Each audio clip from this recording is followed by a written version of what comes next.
అగ్రరాజ్యం అమెరికాలోని Los Angeles నగరం నిరసనలతో అట్టడుకుతోంది. అక్రమ వలసదారులంటూ పెద్ద ఎత్తున చెకింగ్స్ నడుస్తుండటంతో వీటికి వ్యతిరేకంగా అంతా రోడ్డెక్కుతున్నారు.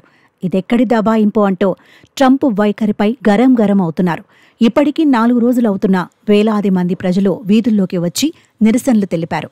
జాతీయ రహదారిని దిగ్బంధించడమే కాక కార్లకు నిప్పు పెట్టారు. దీంతో చాలా క్యాబ్లు అగ్నికి ఆహుతయ్యాయి. తమని అరెస్ట్ చేసి వెనక్కు పంపితే యుద్ధమే అంటున్నారు.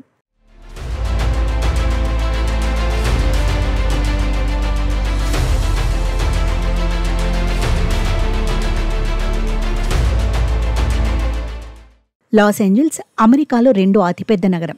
ఇక్కడ జూన్ 6 నుంచి అల్లర్లు నిరసనలతో హోరెత్తుతోంది. ఈ అల్లర్లకు ముఖ్య కారణం US immigration and customs enforcement చేపట్టిన ఆకస్మిక తనిఖీలే. ఈ డిపార్ట్మెంట్ అక్రమ వలసదారులను అరెస్ట్ చేస్తోంది.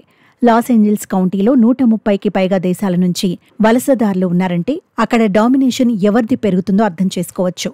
ఇదే ట్రంప్ బాధ. ఎవరెవరో ఎక్కడెక్కడి నుంచో వచ్చి అమెరికాలో స్థిరపడటం ఏంటని అనుకుంటున్నారు. వీళ్లను ఇలాగే వదిలేస్తే అమెరికానే కబ్జా చేసేస్తారన్న ఆలోచనతో ఉన్నారు. అందుకే అందర్నీ ఉక్కుపాదంతో అణిచివేస్తున్నారు. మరోవైపు లాస్ ఏంజల్స్లో జరుగుతున్న అల్లర్లతో అగ్రరాజ్యాన్ని ప్రపంచ దేశాలు ఆసక్తిగా గమనిస్తున్నాయి. దీంతో ఈ అల్లర్లను అణిచివేసేందుకు 2000 మంది నేషనల్ గార్డులను ట్రంప్ సర్కార్ మోహరించింది. పోలీసుల రాకతో అక్కడి ప్రజలు మరింత ఆగ్రహావేశాలకు లోనయ్యారు.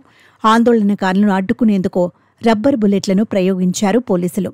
అల్లర్లకు కేంద్ర స్థానంగా ఉన్న డౌన్ టౌన్లోని పలు మార్గాలను దిగ్బంధించారు. ఆందోళనకారుల్ని అరెస్ట్ చేసేందుకు పోలీసులు ప్రయత్నించారు. కానీ అట్నుంచి కాంక్రీట్ ముక్కలు, రాళ్లు విసరడంతో తమను తాము కాపాడుకునేందుకు వంతెన కింద దాక్కున్నారు పోలీసులు. పరిస్థితులను అదుపులోకి తీసుకొచ్చేందుకు నేషనల్ గార్డులను రంగంలోకి దింపామని లాస్ ఏంజల్స్ పోలీస్ పేర్కొన్నారు. డజన్ల కొద్దీ ఆందోళనకారుల్ని అరెస్ట్ చేశామని ఆయన వెల్లడించారు. కాగా ఫేస్ మాస్కులతో ఉన్న ఆందోళనకారుల్ని అరెస్ట్ చేయాలని పోలీసులను ట్రంప్ ఇప్పటికే ఆదేశించారు.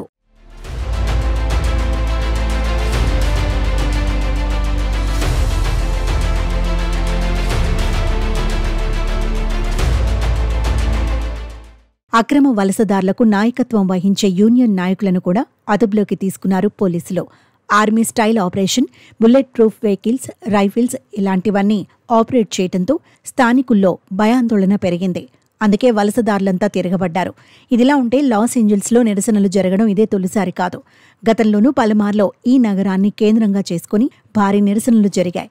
ఈసారి అక్రమ వలసదారుల అరెస్టులతో నగరంలో మరోమారు అగ్గిరాచుకుంది. అయితే పరిస్థితుల్ని అదుపులోకి తీసుకొచ్చేందుకు ఆ ఏరియాలో భారీ స్థాయిలో నేషనల్ గార్డులను మోహరిస్తున్నారు అధికారులు.